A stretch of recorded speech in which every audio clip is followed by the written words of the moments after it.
Et en fait, il va déambuler dans quelques États de la Floride, il va du sud des États-Unis, et il va décéder 4 ans plus tard, un peu plus loin, et il va perdre la plupart de ses hommes, il va perdre la plupart de ses chevaux et des cochons qui l'accompagnent et de tout ça.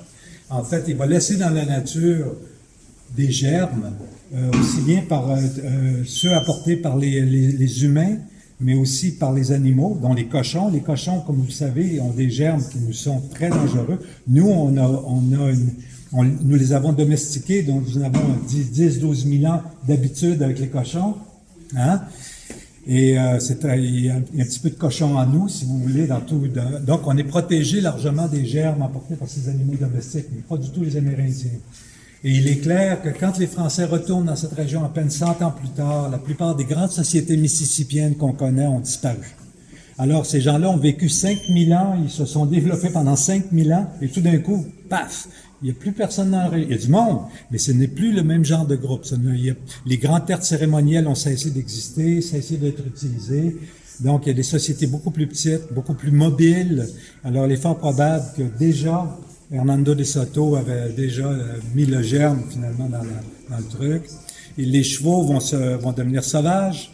Et ils vont se multiplier, ils vont devenir les fameux Mustangs des prairies.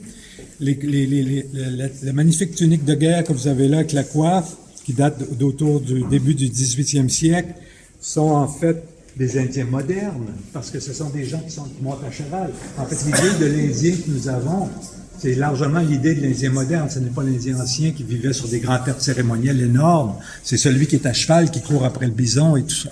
Mais c'est aussi cet Indien qui va stimuler l'imaginaire des Black Indians. Les Black Indians vont largement puiser dans ce vernaculaire, dans ce monde, dans les films de John Wayne, dans les spectacles de Buffalo Bill à la Nouvelle-Orléans à la fin du 19e siècle. Tout ça va rentrer dans le monde des Africains-Américains, aussi à cause de leur relation avec les Amérindiens, parce qu'ils vont être ensemble, ils vont être esclavisés ensemble, ils vont se sauver ensemble, ils vont aller se cacher dans les réserves ensemble, donc ils se connaissent, ils vont échanger des fluides, ils vont avoir des enfants, comme les Français faisaient aussi avec les Amérindiens, donc il va y avoir une créolisation aussi dans le processus.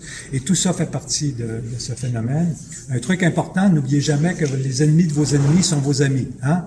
Donc le panache, la résistance, la force, la bravoure des Amérindiens devient un marqueur important pour les Africains-Américains. Donc c'est une forme, une vision qui leur est commune, si vous voulez. OK? Donc,